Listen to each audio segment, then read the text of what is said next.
Hi everyone, welcome to my mini blog. আমার সপ্তমীর বিকালে, তবে আমার ভাঙা সাইকেল নেই, তাই জন্যই চলে এসেছি মেট্রো ধরতে। মেট্রো ধরে চলে এলাম গিরিশ। চতুর্থী, পঞ্চমী, ষষ্ঠী পেরিয়ে আজ সপ্তমী, কিন্তু এদিকে আমরা প্ল্যানই করে উঠতে পারছিলাম না আমরা কবে সব বন্ধুরা মিলে একসাথে বেরোবো। আর সত্যি বলতে এখন সবাই এতটাই বিজি হয়ে গেছে যে এখন সকলকে একসাথে পাওয়া খুবই কষ্টকর। যে কজনকে পাওয়া যায় সেটাই অনেক।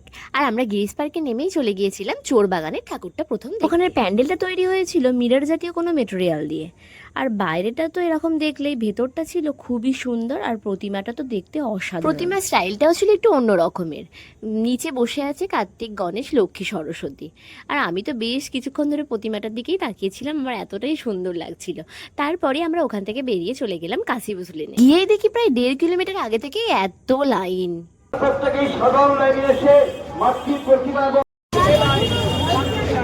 প্রায় 40-45 মিনিট দীর্ঘ প্রতীক্ষার পর আমরা চলে এসেছি এদের প্যান্ডেলের ভেতরে।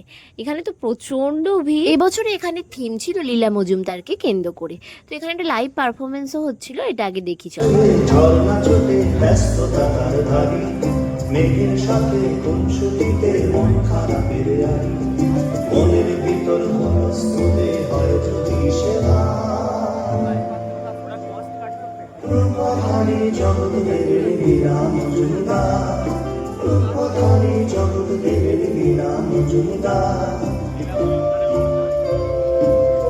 এত ভিড় দেখে আমরা তো প্রথমে ঢুকতেই চাইছিলাম না, ভেবেছিলাম প্যান্ডেলটা দেখে ঠাকুরটা দূর থেকে দেখেই চলে আসবো, কিন্তু না ঢুকলে যে খুব বড় মিস করে যেতাম।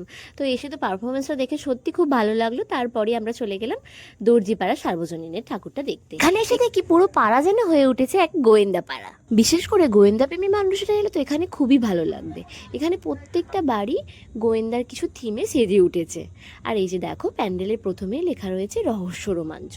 আর ভেতরটা পুরো একদম গোয়েন্দা স্টাইলে বানানো। ব্যাকগ্রাউন্ডেও চলছে কিছু রহস্য রোমাঞ্চ ভরা গান। আর এখানে রয়েছে জল জ্যান্ত ব্যোমকেশ আর তার সাঙ্গপাঙ্গরা। পাশেই সৌরভ গিয়ে দাঁড়িয়ে একটা ছবিও তুলে নিয়েছে। আর ভেতরে গিয়ে দেখলাম ঠিক এই রকম নানা রকম ক্যারেক্টারে সাজানো পুরো প্যান্ডেলটা। আর এখানের প্রতিমাটা ছিল খুবই সুন্দর। আচ্ছা, এগুলো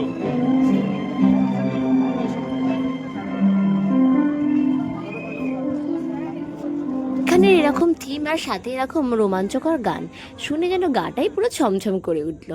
তারপরেই বেরিয়ে আইসক্রিম খেয়ে আবার চলে গেলাম মেট্রোর উদ্দেশ্যে।